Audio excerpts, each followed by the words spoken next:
L'autorité de régulation du marché des capitaux du Burundi, ARMC en sigle, a organisé un atelier à l'endroit des intermédiaires des capitaux du Burundi ce mercredi 26 mars 2025 à Bujumbura. Dr Arsène Mugenzi, le directeur général de l'autorité de régulation du marché des capitaux du Burundi, nous parle de ces intermédiaires invités dans cet atelier de formation. Cet atelier s'inscrit dans une série d'autres ateliers que nous allons organiser.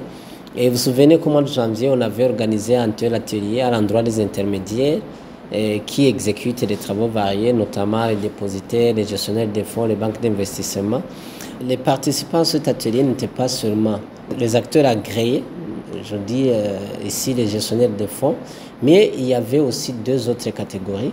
Et c'est notamment ceux qui ont déjà manifesté l'intérêt de pouvoir constituer ces fonds, à qui on n'a pas encore donné une réponse, c'est-à-dire que le dossier est en cours d'analyse.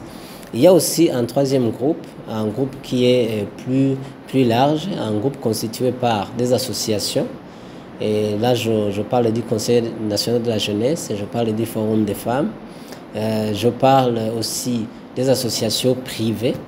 Et là, j'enjoue aussi des chargés de développement au niveau du parti au pouvoir. Et là, je parle aussi de certaines banques qui ont des orientations spécifiques, et c'est notamment les banques qui ont dans leurs attributions le développement des logements sociaux. Et ce sont aussi les banques qui ont dans leurs attributions le développement des jeunes et des femmes. Et là, je parle aussi des banques qui ont dans leurs attributions le financement des grandes infrastructures.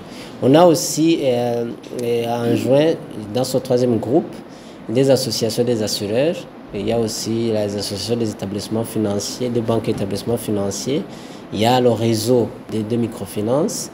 Et il y a aussi d'autres régulateurs, sœurs, qui sont les régulateurs du secteur des assurances, les régulateurs du secteur de pension, CEPS-CNPS.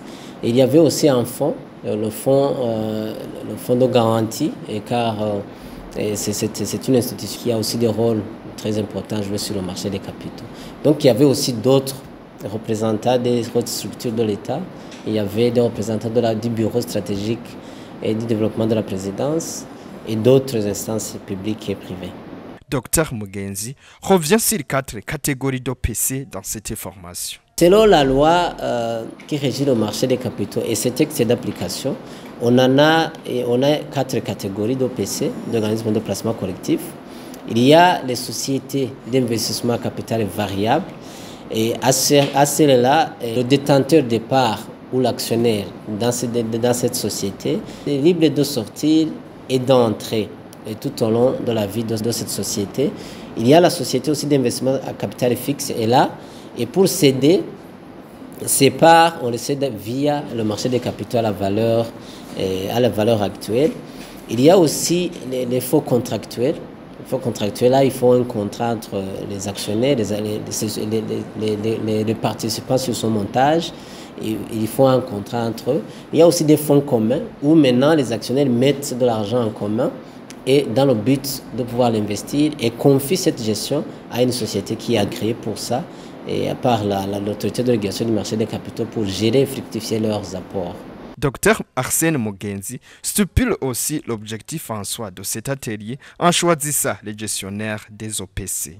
Et aujourd'hui, on a voulu d'abord clarifier sur le cadre même légal réglementaire tout autour de ces organismes de placement collectif, mais aussi énoncer le rôle des gestionnaires, des gestionnaires professionnels et de ces organismes de placement collectif pour disons, alerter la population, pour amener la compréhension des Burundais que les initiatives qu'ils ont, qu'ils avaient, peuvent être réalisées via ces canaux que nous leur avons communiqué aujourd'hui. Il y a une autre motivation. C'est que dernièrement, on a eu des informations qu'il y en a qui essaient de monter ce genre des organismes sans toutefois en avoir l'autorisation. C'est pour aussi alerter la population et pour que, une fois qu'ils aient connaissance de cette initiatives qu'ils peuvent maintenant alerter l'autorité de régulation du marché des capitaux pour que nous puissions intervenir. Les participants de cet atelier saluent le travail fait par l'autorité de régulation du marché des capitaux au cours de cette formation. Oui, je suis personnellement satisfait par la présentation d'elle comme c'était inscrit dans l'invitation, c'est le renforcement des capacités. Je suis énormément satisfait par rapport à l'information d'abord, parce qu'il y a eu des matières méconnues, il y a aussi des matières méconnues sur lesquelles l'application, les connaissances n'étaient pas suffisantes. On a besoin alors de connaître de quoi s'agit-il, le fonctionnement, de comment d'ailleurs y participer. C'est la première chose. Deuxième chose, comme je l'ai dit, l'invitation disait que c'est le renforcement des capacités des intermédiaires. On nous a parlé des OPC, des organismes de placement qui interviennent. Alors on avait évidemment besoin de savoir de comment ça se constitue, de comment ça fonctionne, d'où ça aboutit. On a compris que ce sont un peu de mots que sont des organisations qui collectent les fonds des individus, qui essaient de les gérer.